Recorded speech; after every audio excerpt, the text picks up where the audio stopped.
ರಾಜ್ಯದ ಪ್ರಯಾಗ್ರಾಜ್ನಲ್ಲಿ ನಡೀತಾ ಇರುವ ಮಹಾಕುಂಭ ಮೇಳದಲ್ಲಿ ಸಂಭವಿಸಿದ ಕಾಲ್ತುಳಿತ ಪ್ರಕರಣದಲ್ಲಿ ಬೆಳಗಾವಿಯ ತಾಯಿ ಮಗಳು ಸಾವನ್ನಪ್ಪಿರುವ ಮಾಹಿತಿ ಲಭ್ಯವಾಗಿದೆ. ಕಾಲ್ತುಳಿತದಲ್ಲಿ ಗಾಯಗೊಂಡ ಬಳಿಕ ಅವರನ್ನು ಇಂದು ಬೆಳಗ್ಗೆ ಪ್ರಯಾಗ್ರಾಜ್ದ ಖಾಸಗಿ ಆಸ್ಪತ್ರೆಯಲ್ಲಿ ದಾಖಲಿಸಿ ಚಿಕಿತ್ಸೆಯನ್ನ ನೀಡಲಾಗ್ತಾ ಇತ್ತು. ಆದರೆ ಚಿಕಿತ್ಸೆ ಫಲಕಾರಿಯಾಗದೆ ಬೆಳಗಾವಿಯ ತಾಯಿ ಮಗಳು ಸಾವನ್ನಪ್ಪಿರೋದಾಗಿ ತಿಳಿದು ಬಂದಿದೆ. ಬೆಳಗಾವಿಯ ವಡಗಾವಿ ನಿವಾಸಿ ಜ್ಯೋತಿ ಹತ್ತರವಾಡ್, ಮೇಘಾ ಹತ್ತರವಾಡ್ ಸಾವನ್ನಪ್ಪಿದವರು ಅಂತ ಗುರುತಿಸಲಾಗಿದೆ.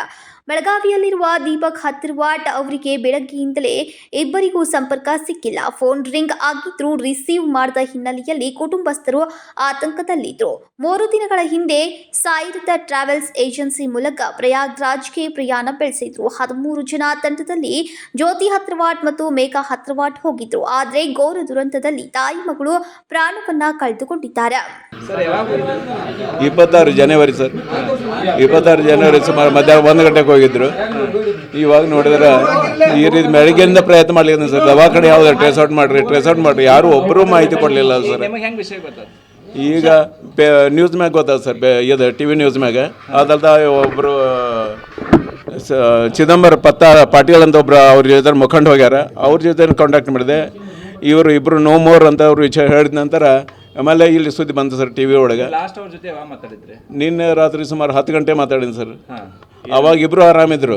ಚಳಿ ಅದ ಇದದ ಆದಾಗ್ಯೂ ಆರಾಮಿದೆ, ಸ್ವಲ್ಪ ಇದು ಗದ್ದಲಾಗ್ಯದ, ಸಾವಕಾಶ ಹೋಗ್ತೇವೆ ಅಂತ ಹೇಳಿದರು. ಆದಾಗ್ಯೂ ಈ ರೀತಿ ನೋಡಿದ್ರೆ ಈ ರೀತಿ ಹಾಕೋತದ ಸರ್. ಬೆಳಿಗ್ಗೆ ಈಗ ಬೆಳಗ್ಗೆಯಿಂದ ನಿಮ್ಮ ಸಂಪರ್ಕ ಬಂದಿರಲಿಲ್ಲ? ಇಲ್ಲ ಸರ್, ಒಟ್ಟು ಸಂಪರ್ಕ ಬಂದಿಲ್ಲ.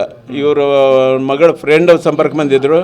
ನಮ್ಮ ಮನೆಯವರು ಫ್ರೆಂಡ್ ಒಬ್ರು ಇದ್ದಾರೆ, ವಿದ್ಯಾ ಸಾಬಡಿ ಅಂತ, ಅವ್ರ ಸಂಪರ್ಕ ಬಂದಿದ್ರು. ಅವರ ವಿಷಯ ಹೇಳಿದ್ದಾರೆ ಹಿಂಗಾಗ್ಯದ ಅಂತ ಹೇಳಿ. ಆಮೇಲೆ ಪೂರ್ತಿ ವಿಷಯ ಗೊತ್ತಾಗಿದ್ದಿಲ್ಲ. ನಾನು ಮತ್ತೆ ಇವ್ರಿಗೆ ಚಿದಂಬರ ಪಾಟೀಲ್ ಅವ್ರಿಗೆ ಫೋನ್ ಮಾಡಿ, ಅಲ್ಲಿ ಮುಖಂಡರು ಇದ್ದಾರೆ ಅವ್ರಿಗೆ ಫೋನ್ ಮಾಡಿದ್ದೆ. ಇಲ್ಲ ನಮಗೂ ಅಲ್ಲಿಂದ ವಿಷಯ ಗೊತ್ತಾಗ್ತಾಯಿಲ್ಲ, ತುಂಬ ಗದ್ದಲಿದೆ, ದವಾಖಾನೆಗೆ ಸಹಿತ ಹೋಗ್ಲಿಕ್ಕೆ ಆಗ್ತಾ ಇಲ್ಲ. ಯಾವ ದವಾಖಾನೆಗೆ ಎಲ್ಲಿ ಅಡ್ಮಿಟ್ ಮಾಡ್ಯಾರ ಇದೇ ವಿಷಯ ನಮಗೆ ಗೊತ್ತಿಲ್ಲ.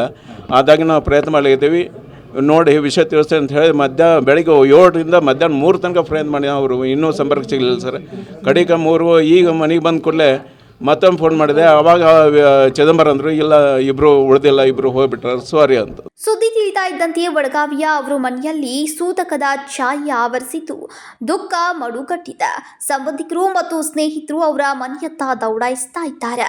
ಇದೇ ವೇಳೆ ಮಾಧ್ಯಮಗಳ ಜೊತೆಗೆ ಮಾತನಾಡಿದ ದೀಪಕ್ ಹತ್ತರವಾಡ್ ಅವರು ಜನವರಿ 26ರಂದು ಮಧ್ಯಾಹ್ನ 1 ಗಂಟೆ ಸುಮಾರಿಗೆ ಪತ್ನಿ, ಮಗಳು ಮತ್ತು ಅವರ ಸ್ನೇಹಿತರು ಪ್ರಯಾಗ್ರಾಜಕ್ಕೆ ಹೋಗಿದ್ರು. ನಿನ್ನೆ ರಾತ್ರಿ ಇಬ್ಬರು ಮಾತನಾಡಿದ್ರು. ಆದರೆ ಇಂದು ಬೆಳಗ್ಗೆ ನಮ್ಮ ಸಂಪರ್ಕಕ್ಕೆ ಅವರು ಸಿಗಲೇ ಇಲ್ಲ. ಗಂಭೀರವಾಗಿ ಗಾಯವಾಗಿತ್ತು ಎಂಬ ಮಾಹಿತಿ ಸಿಕ್ಕಿತ್ತು.